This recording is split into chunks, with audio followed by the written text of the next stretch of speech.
بسم اللہ الرحمن الرحیم۔ محترم ناظرین، خیر و شر کی تفہیم انسانی زندگی کے ہر پہلو پر اثر انداز ہوتی ہے، اور اسلام نے ہمیں ان دونوں کے بارے میں ایک واضح رہنمائی فراہم کی ہے۔ اسلام میں خیر ہر اس عمل کو کہا جاتا ہے جو اللہ تعالیٰ کی رضا کے مطابق ہو اور جس سے انسانیت کو فائدہ پہنچے۔ قرآن مجید میں خیر کی تعریف کرتے ہوئے ارشاد ہوتا ہے، اور جو کچھ بھی تم بھلائی کرو گے اللہ اسے جانتا ہے۔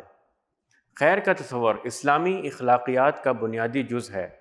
ایک مسلمان کا فرض ہے کہ وہ ہمیشہ خیر کے کاموں میں مشغول رہے، جیسے کہ صدقہ و خیرات کرنا، دوسروں کی مدد کرنا اور اللہ کی عبادت میں مصروف رہنا۔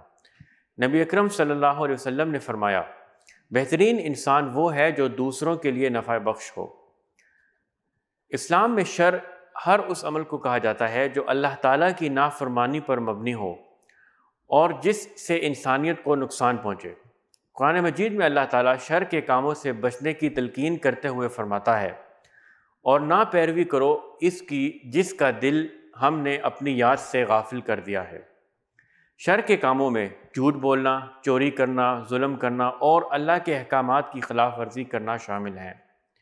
ایک مسلمان کو ہر حال میں شر سے بچنا چاہیے اور ہمیشہ اللہ کی طرف رجوع کرنا چاہیے۔ اسلام نے خیر و شر کی شناخت کے لیے ہمیں ایک واضح پیمانہ دیا ہے۔ ہر وہ عمل جو قرآن و سنت کے مطابق ہو وہ خیر ہے، اور جو ان کے خلاف ہو وہ شر ہے۔ اللہ تعالیٰ فرماتا ہے، اللہ نے ان پر خیر و شر کو واضح کر دیا ہے۔ ایک مسلمان کو چاہیے کہ وہ اپنے ہر عمل کو قرآن و سنت کی روشنی میں پرکھے اور خیر و شر کے درمیان فرق کو سمجھ کر اپنے اعمال کو درست کرے۔ اسلامی فکر کے مطابق دنیا ایک امتحان گاہ ہے جہاں انسان کو خیر و شر کے درمیان انتخاب کرنے کا موقع دیا گیا ہے۔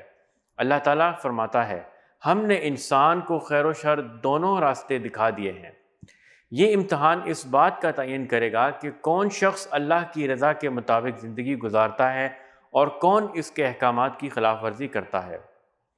محترم ناظرین، اسلامی فکر میں خیر و شر کا تصور ہماری زندگی کی رہنمائی کرتا ہے۔ ہمیں ہر لمحے اپنے اعمال کو قرآن و سنت کے مطابق پرکھنا چاہیے اور خیر کے راستے پر چلنے کی کوشش کرنی چاہیے۔ اللہ تعالی ہمیں خیر کی راہ پر چلنے کی توفیق عطا فرمائے اور شر سے بچنے کی ہمت عطا فرمائے۔ آمین۔